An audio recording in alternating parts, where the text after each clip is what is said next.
Hello everyone, this is Kisiwa Koja katika Kisiwa cha Sheria Platform. Leo tunataka tuzungumzie red flags za fake land brokers. Tabia fulani ukiziona kwa hawa ndugu zetu land brokers, kuwa makini sana. Tabia yao ya kwanza, huwa wanadeal na forged land ownership documents.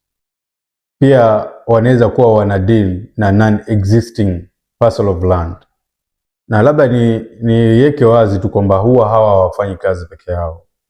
Kwa wanafanya kazi na baadhi ya government officials katika Ministry of Land, surveyors, mawakili, yaani watu wanapiga madili kabisa. Shamba hai exist, lakini bado unaweza upate official search kabisa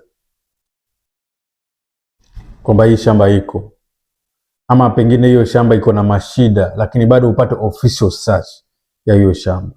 So hii mara nyingi huwa ni issue ambayo kwamba inabidi ifike mpaka polisi, maana this is a black and white fraudulent activities. Na shamba ambayo kwamba itakuwa imepatikana kwa njia hii ama vitendo hivi, basi vinafaa viripotiwe polisi for investigation and for action. Kuna tabia nyingine, wao wanajihusisha na multiple sale of land, ambao ile shamba ambayo kwamba unataka kununua, unapata wakati huo huo kuna watu wengine wawili ama watatu ama hata wanne nao wanauziwa shamba hiyo hiyo. Sasa katika hiyo list yao watu ambao kwamba wanauziwa, mmoja bila shaka ndo anaweza kupata title deed, wengine wajipate wamepigwa changa la macho. Tabia tatu ya fake land brokers, wana insist sana kulipa deposit haraka haraka, tena ilipwe in cash. Usilipe land brokers purchase price, lipa mtu ambaye kwamba anauza shamba ama wakili wake.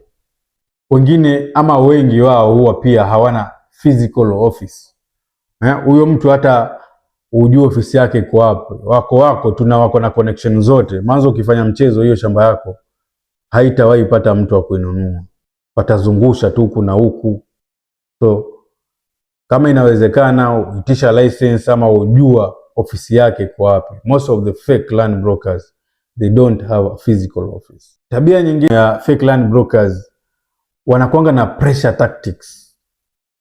Yaani unapata mjamaa anakuambia kabisa, hii shamba bwana inanunua leo hii, hakuna mwenzako, basi hii shamba ilikuwa tayari shapana deposit. Pressure tactics, yani mpaka unajipata tu hata hujafanya due diligence, wewe umeshakurupuka, ushalipa, na tena kulipa kwako umeenda umelipa mpaka tena in cash. So we have very good land brokers, we have very good government officials, we have very good advocates out there. But sasa kuna baadhi ambao kwamba wanajipata katika hii syndicate ya kuuza mashamba kwa njia za udanganyifu. So buyers, beware of these traits ama red flags za fake land brokers.